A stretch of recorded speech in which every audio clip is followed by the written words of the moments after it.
بسم اللہ والصلاة والسلام علی رسول اللہ۔ جی عزیز طلبہ کرام، ہمارا اجابۃ السائلین عن عقائد المسلمین کے دروس کا سلسلہ جاری و ساری تھا، اور کل گزشتہ سبق کے اندر ہم نے وسیلے کے متعلق عقیدہ پڑھا اور دلائل کو بھی ملاحظہ کیا۔ تو آج اس وسیلے کے ہی متعلق ایک اور سوال ہے، استعانت من غیر اللہ، اللہ کے نیک بندوں سے مدد طلب کرنا یہ جائز ہے یا جائز نہیں ہے، اس کے حوالے سے آج کا ہمارا سبق ہے۔ تو سب سے پہلے یہ بات یاد رکھنے والی ہے، کل بھی عرض کیا گیا تھا کہ جو استعانت ہے اللہ کے علاوہ کسی اور نیک صالح بزرگ سے مدد طلب کرنا ہے، تو یہ کیا ہے؟ یہ جائز ہے، مستحب عمل ہے، اور اس کا تعلق وسیلے کے ساتھ ہے، ٹھیک ہے؟ اور وسیلہ مستحب ہے، فرض واجب نہیں۔ اگر کوئی بندہ وسیلہ دیتا ہے یا استمداد من غیر اللہ کرتا ہے تو یہ جائز ہے، فرض و واجب نہیں ہے۔ اگر کوئی نہیں کرتا تو اس کو ہم فورس نہیں کریں گے اور اس پر کوئی فتویٰ وغیرہ نہیں لگائیں گے، ٹھیک ہے؟ تو اسی کا بیان پڑھتے ہیں، آپ ملاحظہ کیجئے۔ کہتے ہیں السؤال ما حکم الاستعانت والاستمداد بعباد اللہ واختیار الاسباب التي سببها اللہ للخلق وما دلائلها۔ کہتے ہیں کہ اللہ کے بندوں سے، بعباد اللہ سے ترجمہ کریں گے، اللہ کے بندوں سے مدد طلب کرنا اور استعانت چاہنے کا کیا حکم ہے؟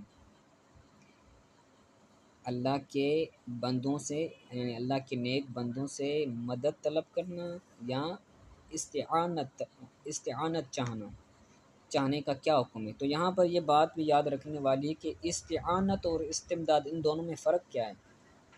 بس اوقات ویسے تو ان دونوں کی معنی ایک ہی، مدد طلب کرنا، لیکن ان میں ایک باریکی فرق یہ ہے کہ استعانت جو ہوتی ہے نا تو وہ عمومی ہوتی ہے، جب کوئی مدد چاہنی ہو، یعنی کوئی پریشانی ہو یا پھر ایک عارضی طور پر جو آتی ہے نا، اس کے لیے استعانت یعنی چاہنا مراد ہوتا ہے، اور استمداد یہ شدید آزمائش، مصیبت کے وقت روحانی طور پر کسی سے مدد طلب کرنے پر اس کا اطلاق زیادہ ہوتا ہے، ٹھیک ہے؟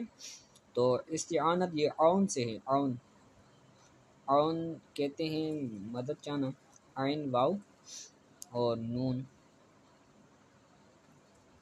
یا پھر اعانت سے ہیں، بلکہ اعانت سے ہیں، عون کا مطلب الگ ہو جائے گا، یہ اعانت سے ہیں، اور اعانت کا مطلب مدد ہوتا ہے، ٹھیک ہے؟ تو اللہ کے بندوں سے مدد طلب کرنا اور استعانت چاہنے کا کیا حکم ہے؟ واختیار الاسباب التي سببها اللہ، اور ان اسباب کو اختیار کرنے کا کیا حکم ہے کہ جن اسباب کو اللہ تعالیٰ نے خلق کے لیے پیدا فرمایا۔ شفا دینے والی ذات اللہ کی ہے، لیکن ہم سبب اختیار کرتے ہیں، دوائی لیتے ہیں، ڈاکٹر کے پاس جاتے ہیں، تو یہ اسباب کو اختیار کرنا ہے۔ تو اسباب کو اختیار کرنے کا کیا حکم ہے؟ وما دلائلها، اور ان کے کیا دلائل ہیں، ٹھیک ہے؟ تو کہتے ہیں الاستعانت والاستمداد هو طلب العون والمدد۔ تو استعانت اور استمداد کا مطلب ہے عون، مدد چاہنا اور مدد طلب کرنا۔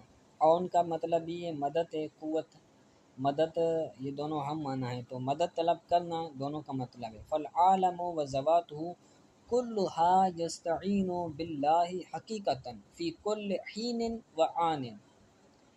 تو عالم جو ہے نا، فالعالم وذواتہ، عالم اور جو عالم میں رہتے ہیں، ذوات کہتے ہیں اس عالم میں رہنے والوں، اور عالم ما سوی اللہ کو کہتے ہیں، اللہ کے علاوہ جتنی اشیاء ہیں ان تمام کو عالم کہتے ہیں۔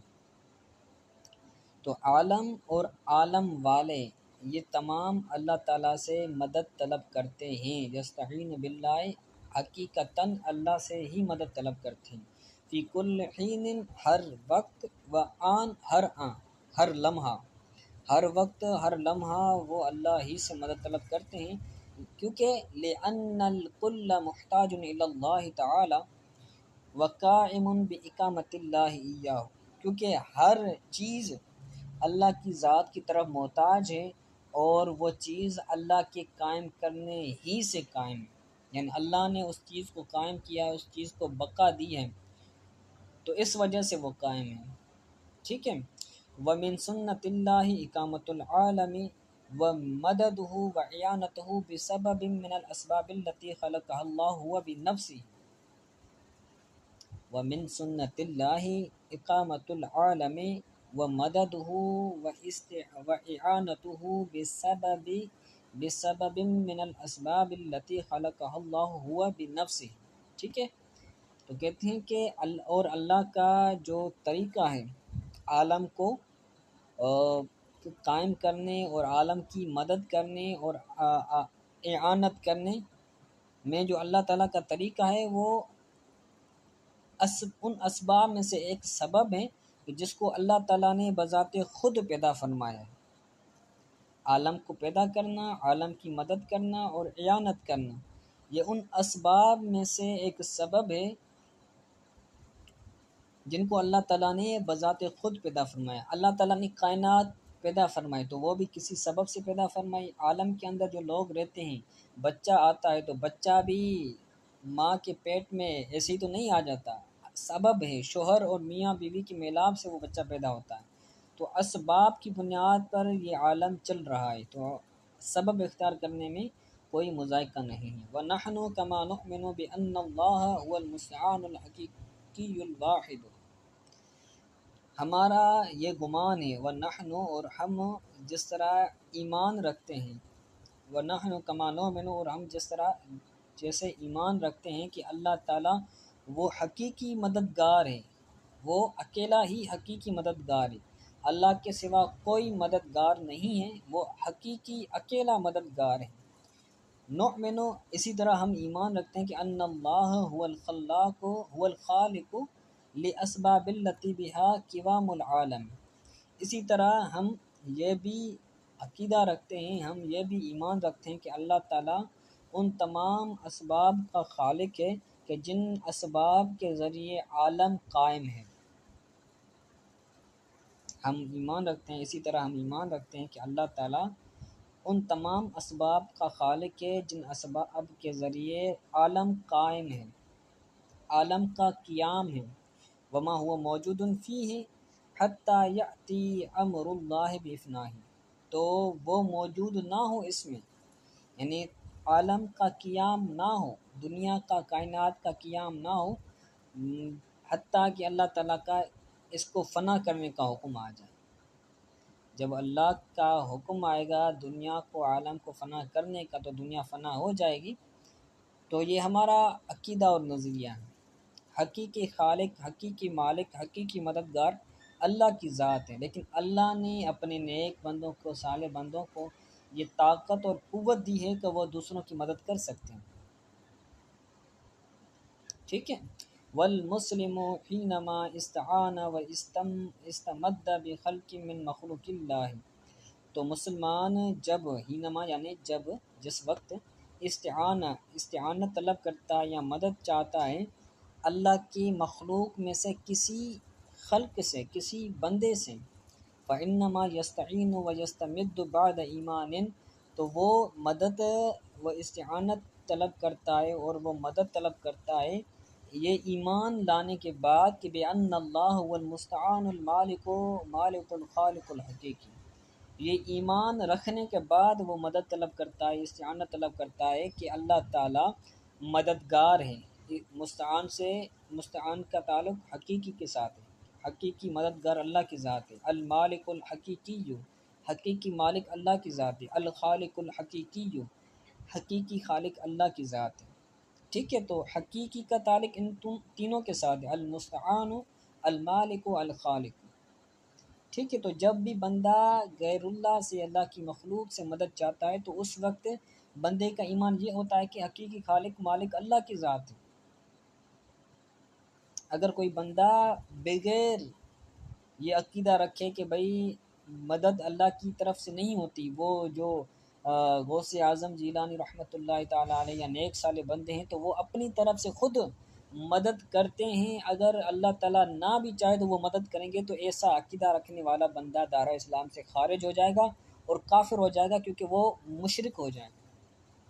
لیکن یہ عقیدہ نہیں ہوتا کبھی بھی اہل سنت والجماعت کا، جو سنی حقیقی سنی ہوتا ہے، تو اس کا یہ عقیدہ نہیں ہوتا کہ وہ اپنی طرف سے بزرگ مدد کرتا ہے، بلکہ اللہ کی عطا کی گئی طاقت سے اور اللہ تعالیٰ کی عطا کی گئی مدد سے وہ دوسرے لوگوں کی مدد کرتا۔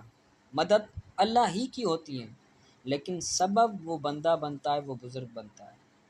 وَهَذَا الَّذِي اسْتَعَانَ بِهِ هُوَ سَبَبٌ مَحْضٌ، تو یہ جو غیر اللہ سے مدد طلب کر رہا ہے تو یہ سبب محض ہے، لا تاثیر له فی دفع ضرر، نقصان کو دفع کرنے، او جلب نفع، یا نفع کو حاصل کرنے میں اس بندے کی کوئی تاثیر نہیں ہے، لا تاثیر لہو، اس بندے کی کوئی تاثیر نہیں ہے نقصان کو دفع کرنے اور نفع کو حاصل کرنے میں، الا بخلق اللہ، مگر اللہ تعالیٰ کی تخلیق سے، اللہ تعالیٰ کی خلق سے، اللہ تعالیٰ نے یہ اس کو طاقت دی ہے تو اس وجہ سے یہ کر سکتا ہے، ورنہ اس کی ذات کا کمال نہیں، کمال اللہ کی ذات کا ہے۔ وَلِهَذَا اتَّخَذَ الْمُسْلِمُ دَوَاءً لِدَفْعِ أَيِّ مرض، اسی طرح بندہ مسلمان کوئی بھی مرض ہو اس کو دفع کرنے کے لیے دوا دیتا ہے تو کہتا ہے اللہ شافی، اللہ شفا دینے والا ہے، تو فاتخاذ الدواء سببا لدفع المرض، تو اس نے دوا کو اختیار کیا ہے مرض کو دفع کرنے کے سبب کے طور پر، جو دوائی ہے، جو بیماری دور کرنے کا سبب ہے، تو یہ سبب محض ہیں، لیکن حقیقی تاثیر حکم الہی سے ہوگی۔ اگر دوا بندہ کھائے، اللہ کا حکم نہ آئے اس کو شفا یابی کا، تو وہ بندہ کبھی بھی شفا یاب نہیں ہو سکتا۔ دوائی کھانے کے بعد بھی رضا الہی درکار ہوتی ہے، مشیت الہی درکار ہوتی ہے، ٹھیک ہے، تو دوا سبب محض ہے، لا ينکرها عاقل بعد ما یعتقدہ سببا محضا، تو کوئی بھی عاقل بندہ، عقل رکھنے والا بندہ اس کا انکار نہیں کرے گا۔ کس کا انکار نہیں کیا کرے گا؟ اس دوا کا، اس دوائی کا انکار نہیں کرے گا، اس کے یہ عقیدہ رکھنے کے بعد کہ وہ دوا کیا ہے، سببا محضا، سبب محض ہے، تو یہ سبب محض میں سے، اسباب محض میں سے، تو حقیقی مددگار اللہ تعالیٰ کی ذات ہے۔ تو انشاءاللہ تعالیٰ آگے ہم کل پڑھیں گے، آج کے لیے اتنا کافی ہے، تھوڑا سا کام ہے، تو انشاءاللہ تعالیٰ آگے سے کل پڑھیں گے۔ السلام علیکم ورحمۃ اللہ۔